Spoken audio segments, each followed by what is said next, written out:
First of all, thank you so much again for everyone joining us today. I want to start off with a video. Hi, Nat. Okay. The video has started.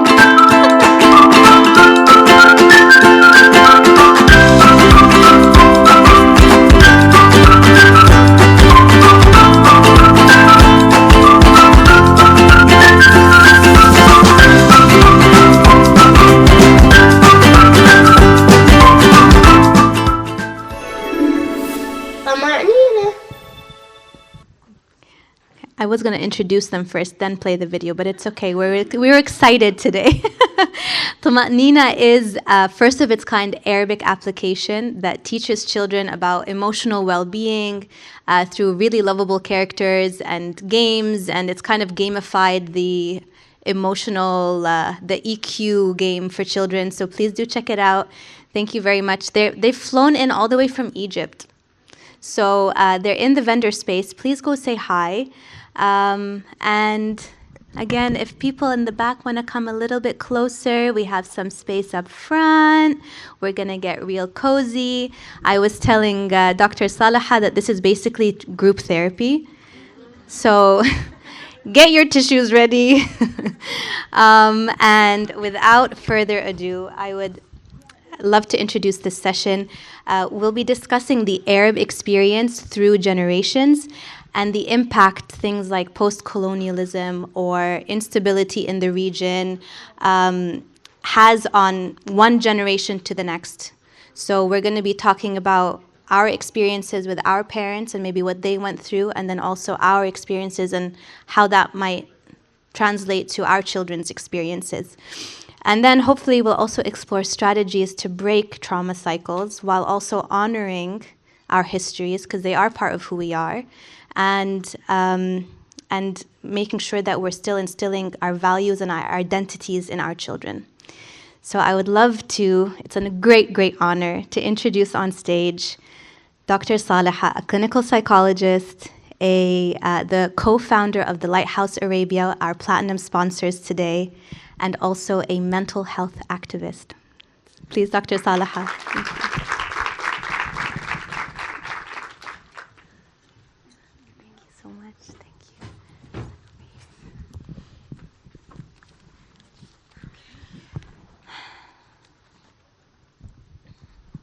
Where do we begin? Dr. Saliha and I have had a lot of conversations in the back room, and I think probably a good place to start is checking that your microphone works. Yes. And then the title of the session, which is Parenting from the Inside Out.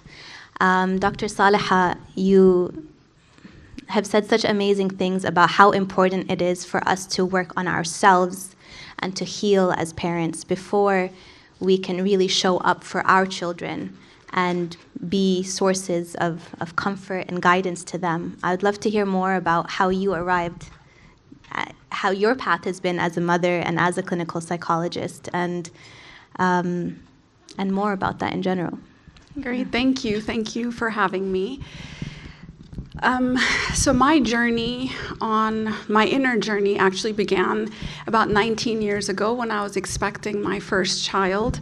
When I got into parenting, it was 19 years ago. I was in my doctoral program, learning to be a clinical psychologist, and also expecting my first child. So I, as any controlling person would do, started reading everything under the sun about parenting.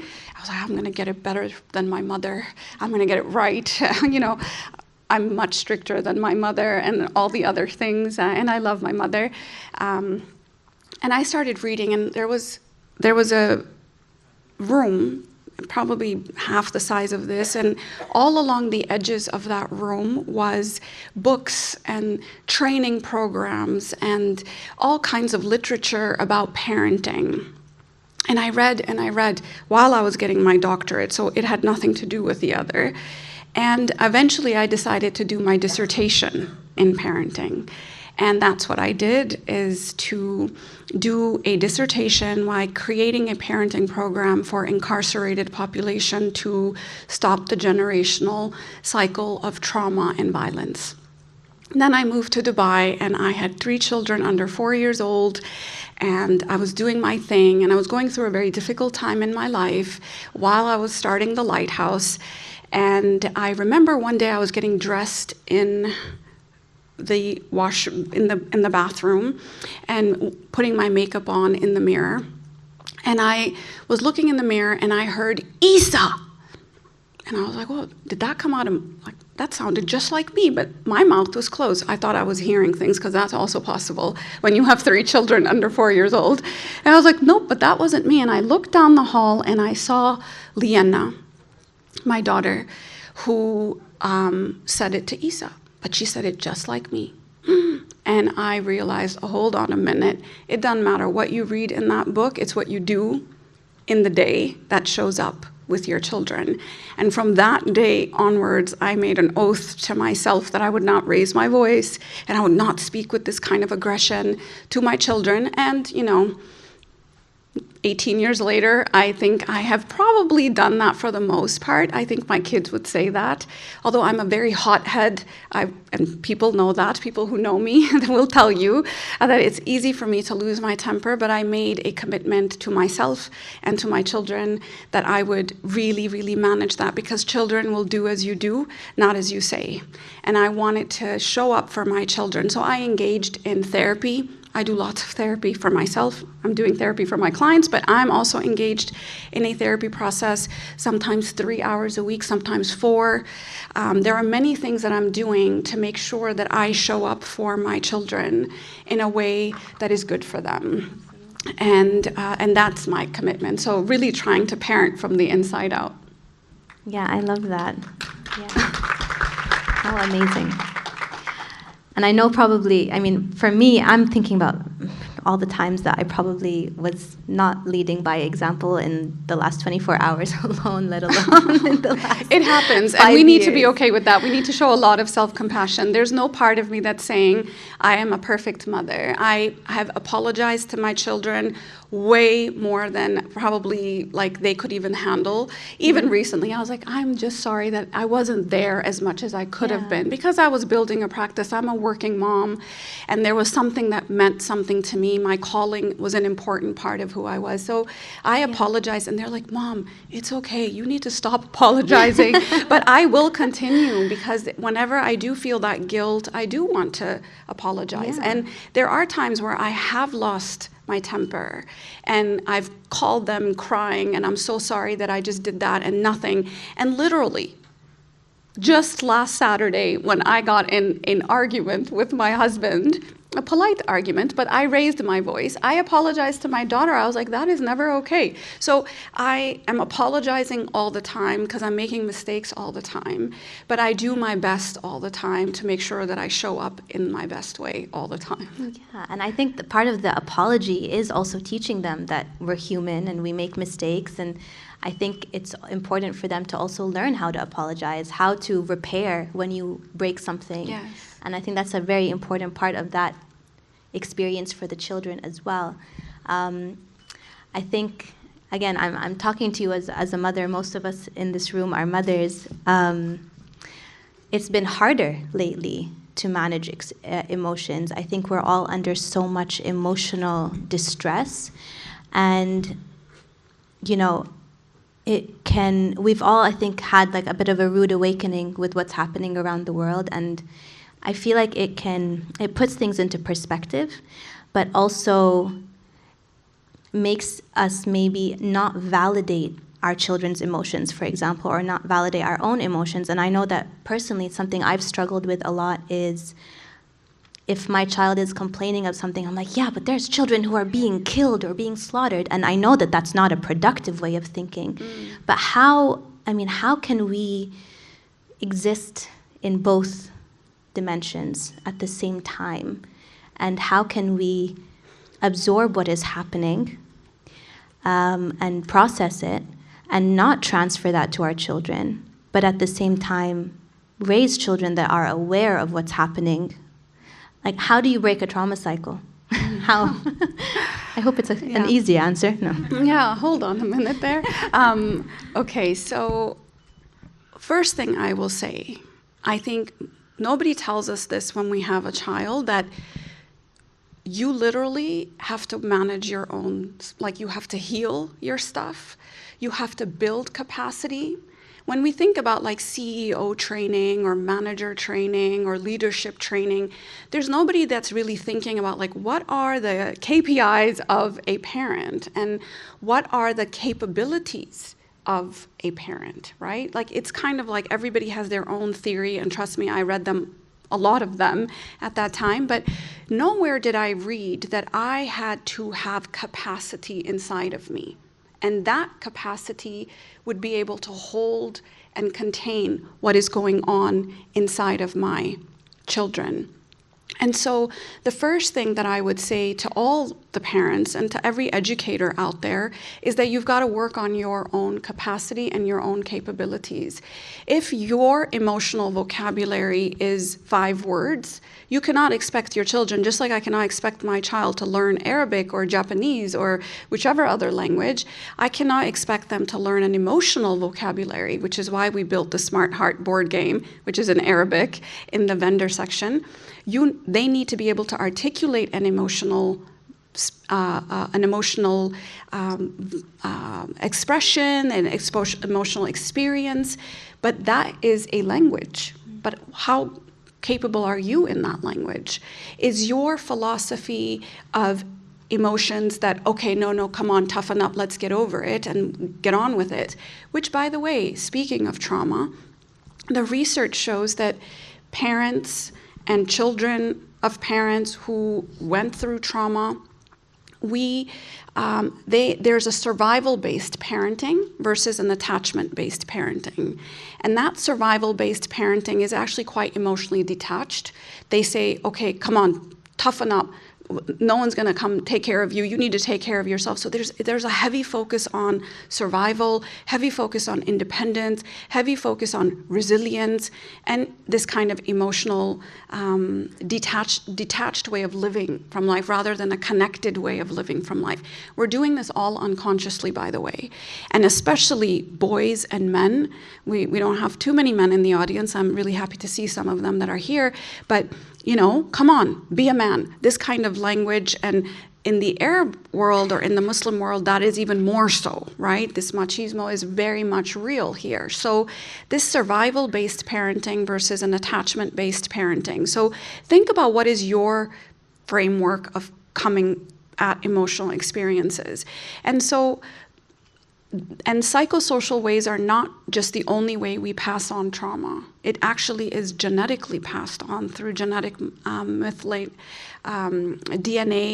myelination, and things like that actually alter our DNA. There was a study done on mice, male mice, where they were given a smell. I think, I'm not even going to try to pronounce that, but there was a smell that they were given with a light, moderate electric shock. And they were just done. It was done to them repeatedly. The children of those mice, and never exposed to that smell, had the same heightened sensitivity to that. The grandchildren of those mice, never been exposed, were actually showing a heightened sensitivity. So the brain and the sperm was actually altered as a result of that trauma that they went through. And there's many studies done on the epigenetic alterations that happen. And having said that, and maybe that's the next question that you will ask me, that there is a way to heal that. There is a way. We now know trauma therapies, and that's the work that I feel very passionate about, the work that I've done on myself, that you can actually alter the course of generations of trauma by being the one person that says, I'm going to heal this. And you can change the course of your whole family system in this generation by being the one that says, I'm going to start the healing process. So there's a lot of power that we have, but we also have to be just very aware that we're carrying it in our DNA. and we're reacting from that space until we make the unconscious conscious. We are going to call it. It's going to dictate our destiny, and we will call it fate. This is not my quote. But until we make the unconscious conscious, it will dictate our destiny, and we will call it fate. And that's what trauma work is. And I love that you've said that, because truly, you know, we say this to our children all the time. You have to name the feeling before you can fix the feeling. But again, are we allowing ourselves to be aware? And that awareness is the first step to healing and to making conscious decisions and setting intentions to break those trauma cycles. I want to give a practical way of that might look like. So when a year ago things started happening in a very aggressive way and in a very obvious way to all of us through social media in Palestine. And Palestine has been something that I have, lived and loved for a very, very long time. So this is not just a year ago, but it became just really, really obvious to all of us what was happening through social media. And my kids saw me cry. And at one point, my daughter, Salama, because she's like, I don't know who I am, but she actually asked, are we Palestinian? And I was like, yes, we are Palestinian. Because she was like, maybe I'm also Palestinian, I don't know. And so I did tell her, yes, we are Palestinian, but they saw me cry. And my daughter, I actually did a post on this on Instagram. My elder daughter came and she said, it hurts too much to feel. It hurts too much to feel. And should I stop feeling? Because that's what the kids told me, is just put it away, stop feeling. I said, I am never going to tell you to stop feeling. Because the day you stop feeling is the day you become less human. Okay, so you've got to titrate. You've got to do it as you would go into the gym.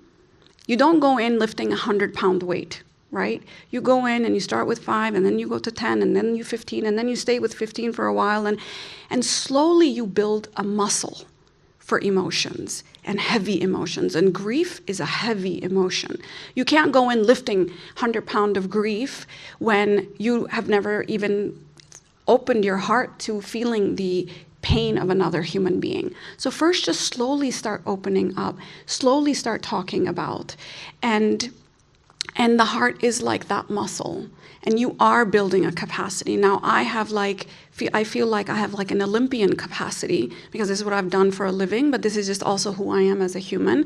But don't compare my capacity to your capacity. And sometimes we don't do that really well.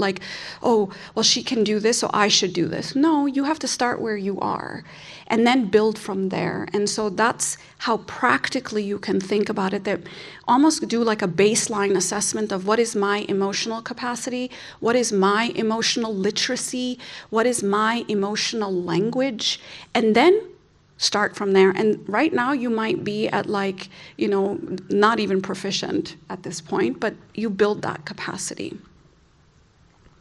I feel like when I think about my capacity, and I don't know if you guys, this resonates with you, but I almost have a backlog of grief to process. Yes. I have, as far back as the passing of my father, 12 years ago, and then all of the accumulative societal grief. And then I love what you said in a podcast once, which is we're grieving loss of innocence, and we're grieving also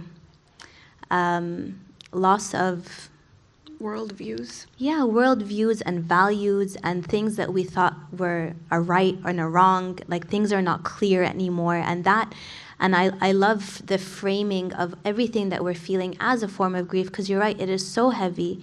And so as someone who, let's say, we take a second, we assess what are our current capacities, what are the next steps to increasing those capacities?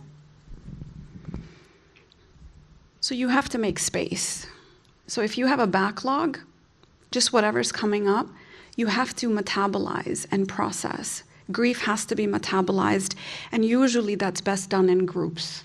That's best done with a co-regulator with you. So whether it's therapy, whether it's group therapy, whether it's support groups, it really is, it's not what's talking gonna do? actually is going to do a lot. You know you feel better after you talk to someone. And that's just you making a deliberate choice to say, I'm going to show up for my grief every week in this hour. And then I'm going to go on with my life, because that's what we have to do. We have to go on with our life. We are forced to go on with our life. But I will make a deliberate decision to tend to my pain every week in this way. And that's what you have to do. So talking is a form of metabolizing. The breath is actually clearing out your pain. And then you realize you just have more and more and more capacity. So I'm a big fan of talk therapy, but also movement therapy. Yoga that is trauma-informed, where you're opening up your hips and you're opening up your hearts, and you're actually creating physical space within your fascia to release whatever is there and to make space within that. I'm a big fan of energy healing, any type of energy healing.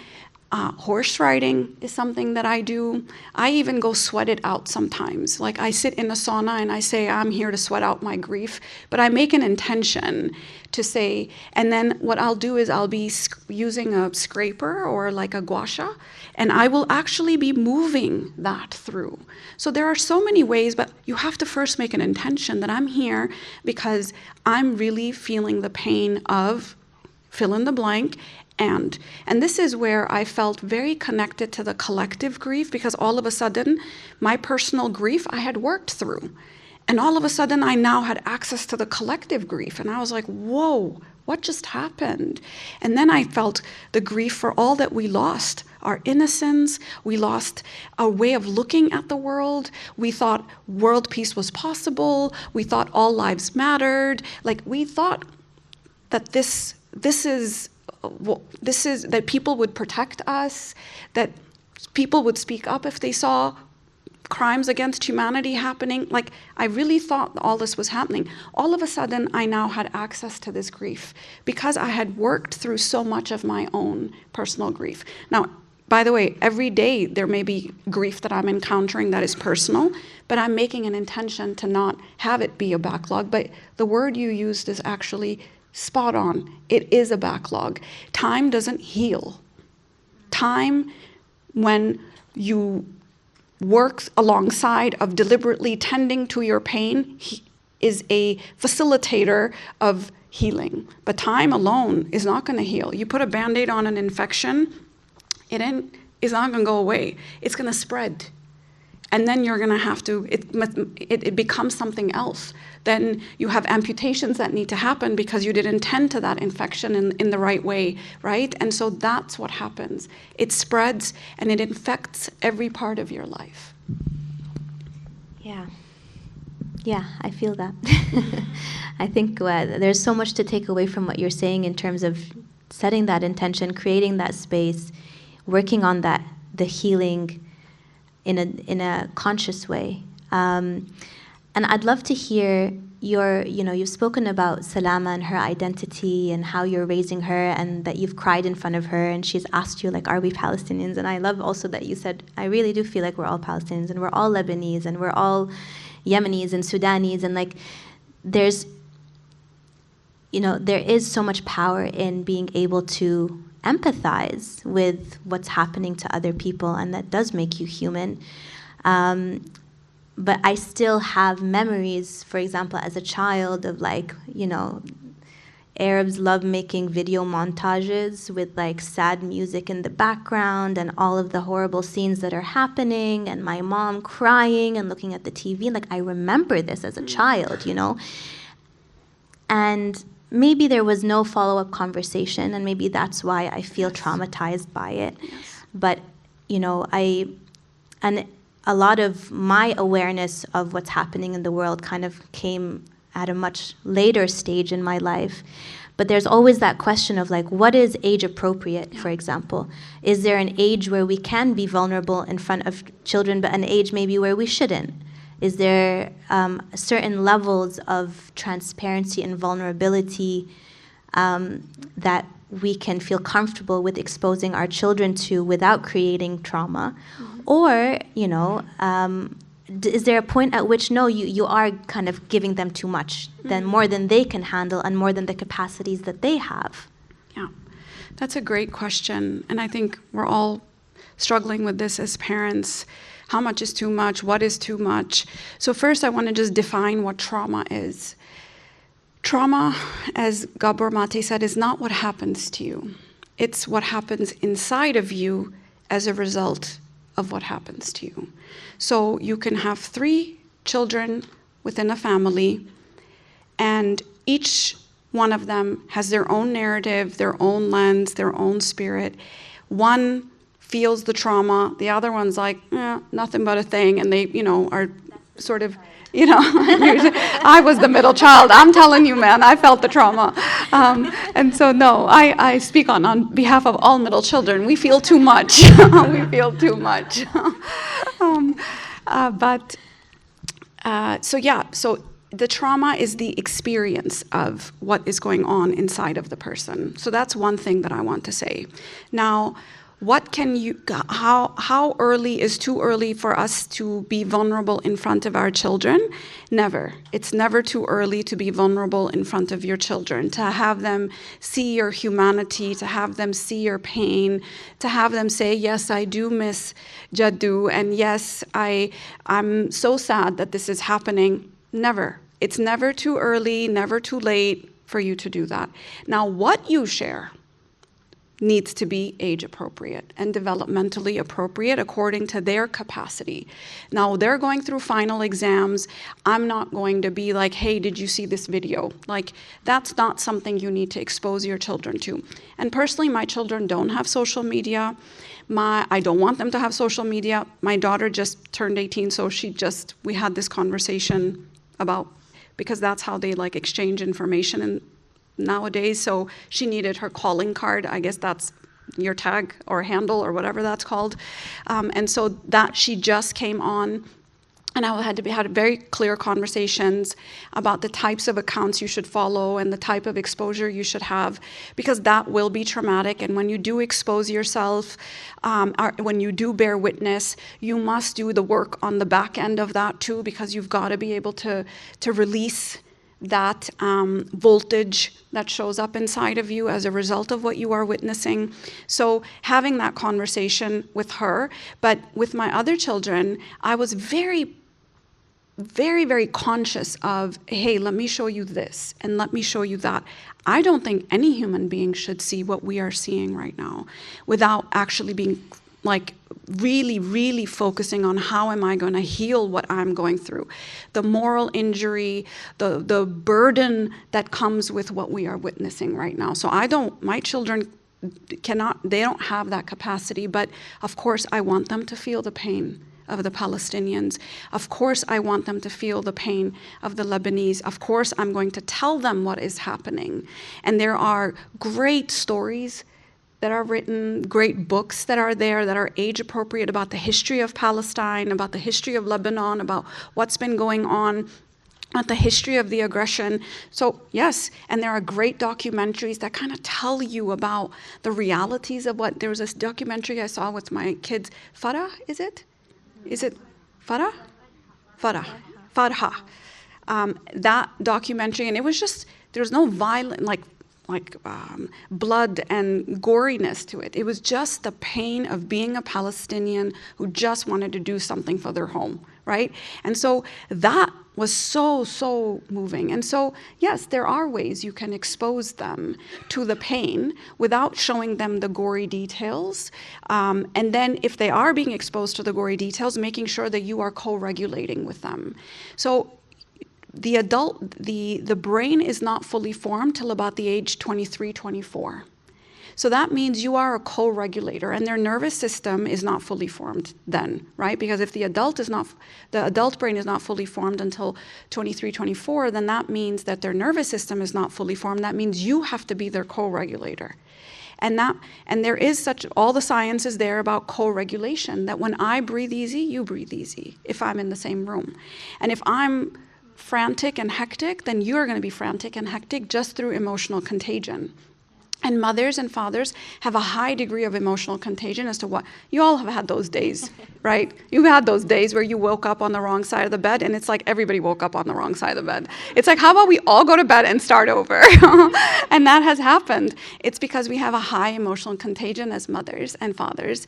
And so the responsibility does come. So this summer we had like a really traumatic event happen with my daughter. She broke her nose in an accident, and my other daughter was involved in that. And so I could see my younger daughter literally trembling with what was going on for her. And there was blood everywhere. It was just really like quite a painful experience for everyone to witness.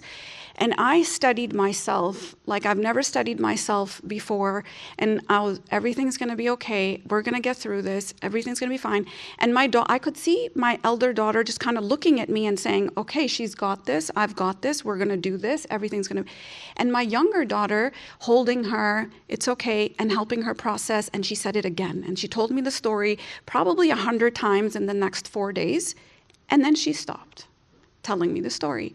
She needed to process and metabolize, and all I had to do as a mother was hold the space and not be like, come on, honey, it's okay, forget about it. No, don't forget about it. Keep telling me what happened then, and then what happened, and that happened, and how did that feel? And expanding in that story. But what most parents do is, Bas, it's okay, alhamdulillah, you're okay, she's okay, and we're okay. No, that actually is a form of dismissiveness. We think we're doing something good for our kid by saying everything is going to be okay. You can still say alhamdulillah, but first you have to listen to 30 minutes of them just being like they're processing that. And so allowing them to process actually then doesn't let that story get stuck in them. She hasn't brought it up since. And when she brings it up again, we'll talk about it again.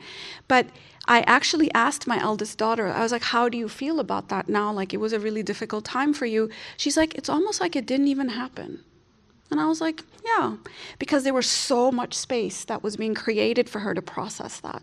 So that's the power of making space and not cutting the story short. And of course, everything will be okay. And alhamdulillah, you are okay. Hold the space, make the space, be curious about the story, ask questions. There's a great booklet that we have at the Smart Heart table. What's it called, Christine? Curious Conversations. Yes, Curious Conversations. I have my notes, right? Like I said, my brain is a bit foggy today. But Curious Conversations, it has all the ways you invalidate a child. Because if a child comes to me and said, Mama, I had a really bad day at school, and I say, come on, honey, let's go have some ice cream. What does the bad day have to do with ice cream? And then we wonder why we comfort eat, right? Because this is how we invalidate their experience. That your experience, it's okay, we don't need to talk about it, let's go eat. But what if I just say, so tell me about your day, what happened, who was involved, why did it happen? That's when you open up the space. And then you can have the ice cream or don't, but they won't even need it. Because you were there. You're far more powerful than ice cream. And you create far more capacity in them when you do. And I have to say, does this still work? Yeah. I love the Smart Heart board game, Christine. We have it in Arabic. I love that they made an Arabic version for it because I feel like it's as part of our cultural experience and trying to instill these values and trying to instill this, the Arab identity in our children, being able to have these hard conversations and have these expressions of emotion in our language is also so powerful. And I'm just so grateful that you made it in both languages. And it has been such a profound experience for our family because it slows us down and it makes it very easy to have those conversations because it gives you prompts. It's gamified that experience. So, you're moving pieces, you're flipping cards, you're asking questions. I love that there's an aspect of like looking at facial emotions and trying to recognize what that emotion is because that I think also strengthens like their empathy and being able to see that emotion in other people and being able to recognize it in themselves. So I just wanted to say thank you so much for what an amazing game, and the power of the storytelling is so evident when you play that game because it brings up stories and you're like, oh, I didn't realize that happened to you. And anyone who's a boy mom, it is like you cannot get information out of them. Like, I don't know. Does anyone else have a struggle? Yeah. Whereas, I have my neighbor who has a daughter, and I'm hearing what's happening to about my son from her. She's just kind of like a recorder telling her like full detailed analysis of what happened in the day. But these games have been such a great way to get, my son, who is less readily sharing with that information, to come out and actually share with me. So thank you. Sure. We have the Smart Heart board game. So Christine and I are, Christine is the founder, I'm the co-founder. We had Hiba also help us with our translation. And so we have it in English and in Arabic. And I think you should do both. You should have both games because it is a vocabulary. Because when I say, oh, I am hurt, you get one idea. But when I say I feel betrayed, something else happens, right? So the more granular you are in the expression of that experience, the less there will be inside of you that remains. So there will be less residue that remains inside of you because you are able to process that through a granular level. My husband calls me like a, quadruple black belt because he's like, oh, you look sad. I'm like, and then he's like, off she goes. I'm like, let me see. Is it sad? I'm like, it's not. And I've tried to find, and Arabic is beautiful because it has so many different words for so many feelings, right? And so I really think getting granular in that, and the research is actually really clear about that too, that those who have a granular vocabulary of emotional expression are able to pick up on the emotion a lot earlier. They are able to regulate it. They're able to manage it much earlier. So if I say, oh, I feel jittery, which I did earlier, I felt actually nervous. But if I say jittery, nervous, anxious, panicked, right? You see the gradation of that same emotion, and there's like 100 others before panic. But most of us are like, oh, I feel so anxious today. No, you don't. You're just worried. You're concerned.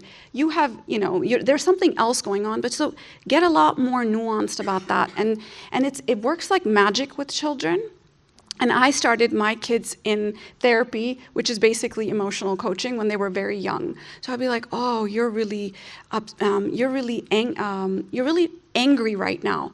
I'm not angry. I'm disappointed. I was like, okay, which is different, right? But it looks the same. It looks the same. They're crying, but they're actually disappointed that they didn't get that candy before bed. So they will correct you once they have the right language, but start them early the way you would any language. You can start as early as 2 or 3 with emotional vocabulary. And actually, in each of your bags, there's this amazing postcard that the Lighthouse has provided that has all of the different names of the different emotions, which is such a cool addition. And I know they translated it specifically for this event again, which we're so grateful for. I want to ask you one more question before I open up the floor for Q&A. On this topic of kind of emotional regulation and social media, I mean, I struggle when I'm scrolling and it's like horrendous image and then my outfit of the day and then children starving and then look what I packed my children for their lunch and like, and people are living and are continuing their lives, and I by no means shame anyone for sharing what they share on social media, because that is that we're expressing, and these are they are natural parts of our lives. But as someone who's consuming that content, I feel like my emotions are just like ping-ponging. And so, like, any tips on how to manage that, for example, or how to switch from emotions and how to not become desensitized and to be able to really process what we're seeing? Yeah. This is a tricky question. I'm also trying to figure that one out. I think not just what we see in social media, even just what we do in the day. When I drop my kids off at school, or when I hug them, or when I'm sitting at a meal, like, I can't help but feel like I'm living in like a split screen. One minute I'm here, and then I'm thinking, oh, but they don't have water. I'm drinking water, oh, but they don't. Like, it's constantly, there's a tension between my inner thoughts, my inner reality, and my external world. And this tension is really becoming more and more like polarized, I would say, inside and outside of me. So there's no easy way to do this. What we're doing, no one in the history of mankind has ever done before. We are in a social experiment right now, and we just have to go through it very, very consciously. I do say that if you are following accounts, and I encourage you to bear witness, you have to do it in a really thoughtful way. It cannot be that I'm in the grocery store line and I'm doing this. Like, don't do that, because you're exposing yourself to trauma that maybe you are not prepared for, and you are dishonoring what you are witnessing. So I really think being conscious, deliberate, thoughtful about engaging on social media, like making space. Don't do it before bedtime. Don't do it in between meetings. Don't do it in the grocery store line or at the traffic light. Like, make the space for that. That's what I would say, one thing, especially if you're getting really kind of affected by that. The second thing that I would say is sometimes it's one image. I go with one image, and then I'm done for a few hours. And I stay with that image, and I imagine that life, and I imagine they woke up that morning, and then they went out, and then that happened to them, and who is left there. And I live the whole story of that person. And I feel the pain of what that is.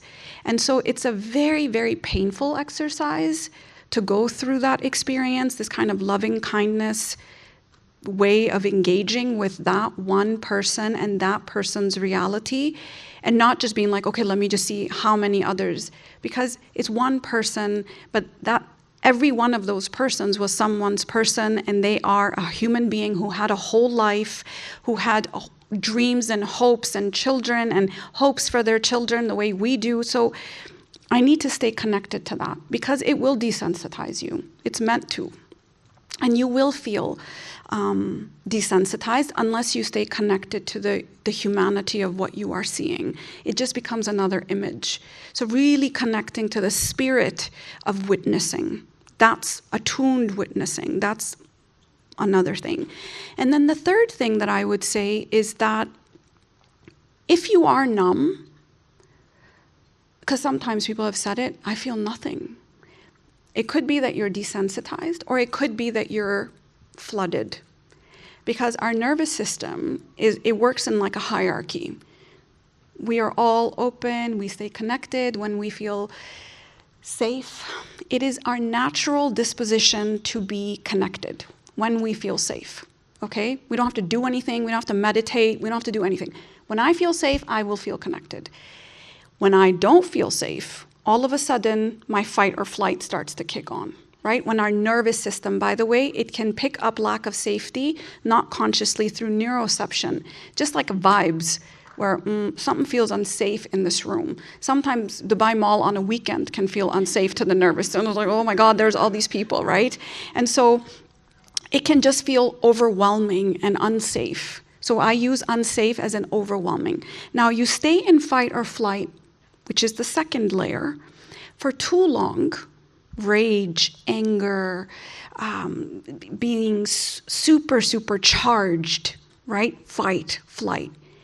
At some point, when you are in that place for too long, you move into the third stage, which is the dorsal vagal, which is shut it down, numb, dissociated, apathy. What's the point? There's no issue. I feel nothing. And a lot of people are feeling numb right now. We're coming up on a year, and now we're seeing more aggression. Like, it is not safe. And so it's actually quite normal to feel numb. Now, how do you stop feeling numb? You have to create the safety for your nervous system. Consciously create the safety for your nervous system. How do you do that? There are many exercises. Google polyvagal exercises, and there will be many polyvagal exercises, but there are 3 pathways to creating safety within the body. I'm talking about nervous system. One is through physical touch. So sometimes you do this, right? When you're talking and you just kind of rub your neck. That's a polyvagal exercise, actually.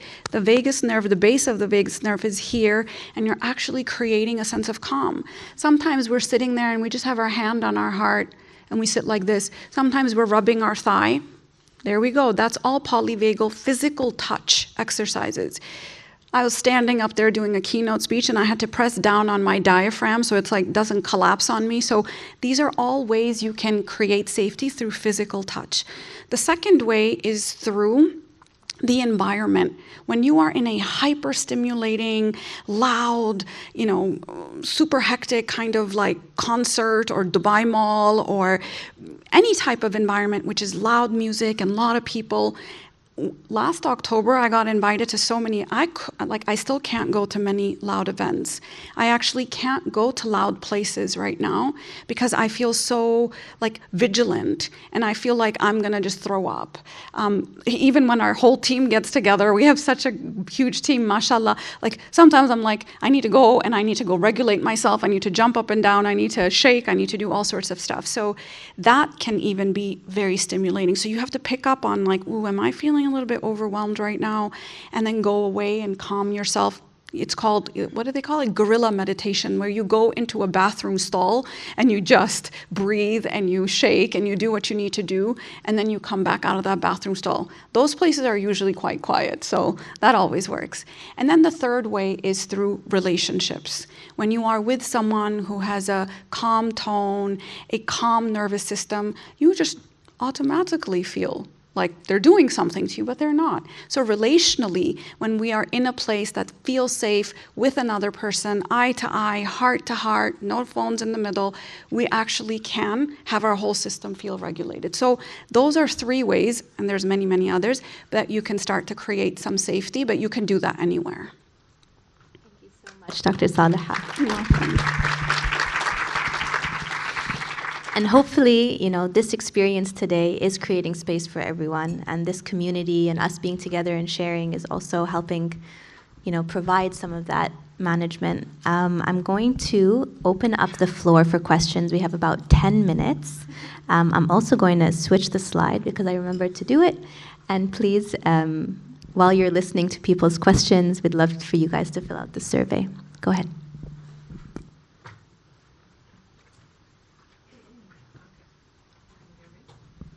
No?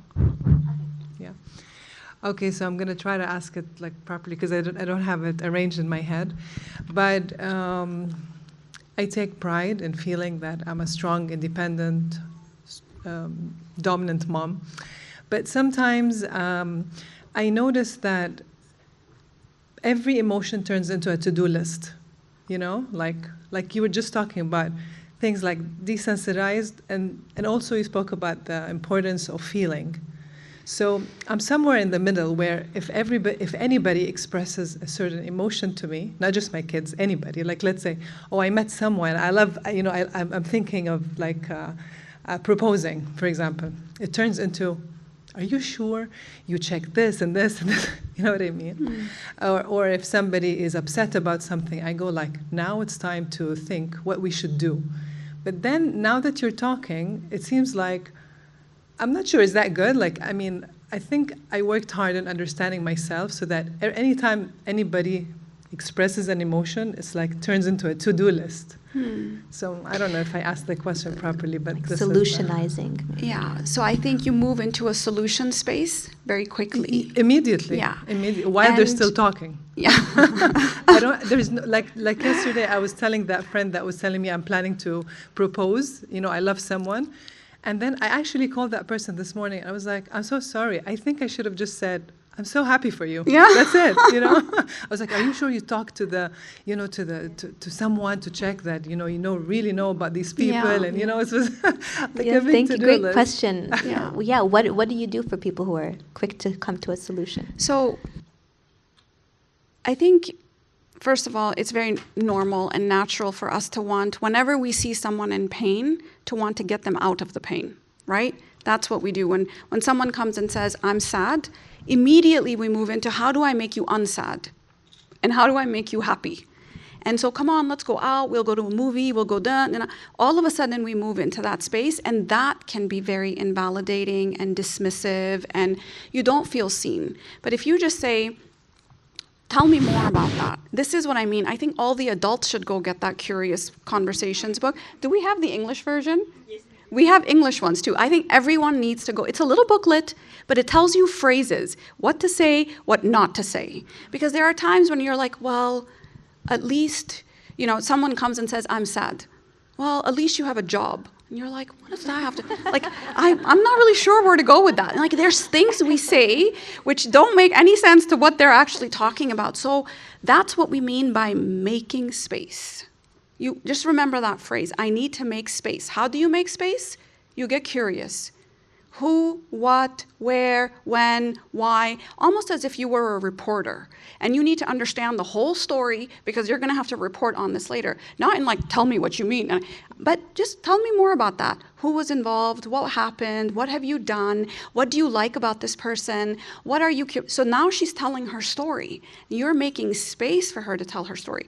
Once she's finished the story and you've really gone through the who, what, where, when, why, how, then you can say, can I offer some suggestions? And if she's like, no, then you're like, okay, that's it. But that's where we empower the other person. This is what I would do with my children. I'm not going to move into advice because I'm actually debilitating them by giving them advice. I'm not going to be there all the time. So I have to first figure out what you know. And then, okay, what did you do before that? And what did you do after that? And then that happened. What do most of us do? Oh, mom, I got in a fight with Ahmed. And then I'm on the phone with Ahmed's mom. Oh, my son got in a fight with Ahmed. We don't need to get involved. We are over-involved. And that is actually a thing that survival-based parents do. We get over-involved, overprotective. And then we say, oh, I'm such an overprotective mom. If I protect my kids, I always said, I'm not there to protect you. FYI, I tell my kids, I will protect you from the big dangers of life in all that I can, but in the end, you have to protect yourself, and I'm going to teach you how to protect yourself. I'm not going to control you. I'm going to teach you how to control yourself. I'm not going to praise you. I'm going to have you learn to praise yourself. I'm going to be there as your witness, as your companion, as your facilitator, as your coach, as I'm going to be with you every walk of life as long as I can. But my job is to raise a healthy adult who is self-sufficient and functioning within their own power. And that means, I get into it with my kids in the sense that, I don't want to do this. And I'm like, okay, tell me more about that. Why do you not want to do that? Because sometimes I'm like, just do it, man. I'm telling you to do it, just do it. But I have to go through the whole narrative about really understanding that. So holding the space, being curious, not being invalidating, knowing when you are, those are probably ways where we can avoid that solution. And then give the solution, because sometimes we need it. If you are really good at solutions, give the solutions, because sometimes we need someone to give us, tell me what to do. Yesterday we had a group of school counselors that I work with, and I said, we're just going to hold the space for you, and you share, and if you need solutions, please let us know. And she's like, I need solutions. I was like, yep, I'm here. I can do solutions. I love that you ask, that you give the option, and actually, that's been revolutionary for even my relationship with my husband, who just walked in, actually. Hello, husband. Is when I start complaining about anything, he's like, do you want solutions or you just want me to listen? That's it. And I love That's all you have to do. Yeah, and I love that he's normalized asking me that in the beginning of the conversation, because it saves so much grief in the second part of the conversation when I'm being offered something that I don't want. Because sometimes I do just want him to listen, and sometimes I'm like, no, just tell me exactly what I need to do, in exhaustive detail. That's it. I think we have time for one more question. Yeah. But there will be time to hound, maybe a little bit of time to talk to Dr. Saliha after as well. So please go ahead. You have to give it a second when you turn it on. Huh? Hello? Yes. Hello. Yes. First of all, thank you, ladies, very much for this discussion, which I think we all have a thirst to take part in and hear. I think you part of answered my question in one of your comments, but I would like to get more insight on that. I'm a huge mental health awareness advocate, even more so since I did the adult-to-adult mental health first aid training as part of my workplace requirement. Oh, great. Beginning of the year. I am still in progress of applying it and applying mental health awareness myself. Taking it back to parenting, when you said, for example, you should be able to co-regulate with your child or hold that space for them to build their, emotional vocabulary. I am not very confident in my abilities on how to do that properly. Would you? My question was: would you recommend that we start therapy, talk therapy, or other kinds of therapy with kids at an early age, before it becomes, there's a problem that we need to solve through therapy? Is it something that you would recommend starting as at an early age, just as a habit for them to build these mechanisms to build this? And if so, how would you introduce it to the child? So I had my kid. I'm a big fan of talk therapy. I understand that it's a big investment of time and money and energy. So not everybody can afford to do that. If you can afford to do that, I would say do it. And you do it too. You should get in therapy also. Like, don't just send your kids. Oftentimes parents would bring their kids to me and I would send the kid out and I'd say, you stay. You come and talk. But let's keep the kid out of this, because in the end, you are the most important person that can influence their relationship to their emotions, the parent. Okay, so you are going to be the most important person that can shape that.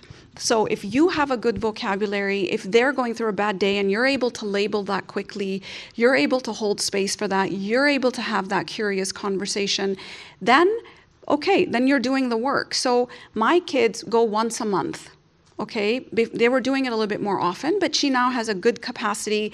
We also have the Smart Hard board game that we play. You literally can start with that, actually. You don't even need to start with therapy. I would say start with that and build a space where they're talking about their feelings. They don't even realize they're talking about their feelings when they're playing this game. So the things that I've learned about my husband and the things I learned about Christine, I was like, really? That happened to you on a school bus? Like, the things you find out about people through playing that game.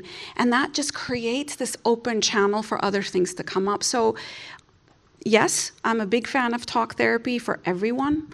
Yes, I'm a big fan of the support groups that we run. All of our support groups at the Lighthouse are run by a clinician. They're run by a psychologist who's holding that space for that particular topic. So use that space. Come to every one of the support groups that is relevant to you, because all you need is to familiarize yourself. So if you feel a little bit wobbly, you're not going to be able to do that for your people, right? For your children. So that's I did see that signal. I'm going to finish this. I'm going to finish this really, really quickly. Yeah. No, I'm going to quickly finish this. So talk therapy, yes. What did I tell my children when I was starting to engage them in that? That, listen, football players have coaches, executives have coaches, and you are going to have a coach, and it's going to be an emotional coach. Like, we're not trying to fix you, we're not trying to therapize you, but I want you to have a space. And think about this as like your life tribe, right? You have a tribe. You have your mother, you have your aunt, you have your sports coach, you have your teacher, and you have a therapist here. And you can call it an emotions coach, by the way. You don't have to call it a therapist. And you have your emotions coach. All of these people are here as your board of advisors that you go to and you have space for. So I think that's using it is in this kind of non-pathological, really functional emotions coach type of way. You can even call it a life coach, because that's what we end up doing really as a therapist. I would not call it a therapist. I would not call it a psychologist, because that can be pathologizing for children.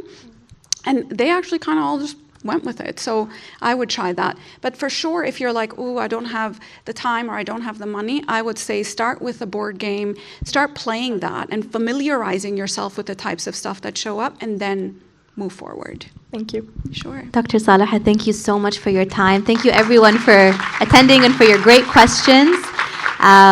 We'll be clearing out and making space for the next session. And thank you so much again. Thank you. Thank you.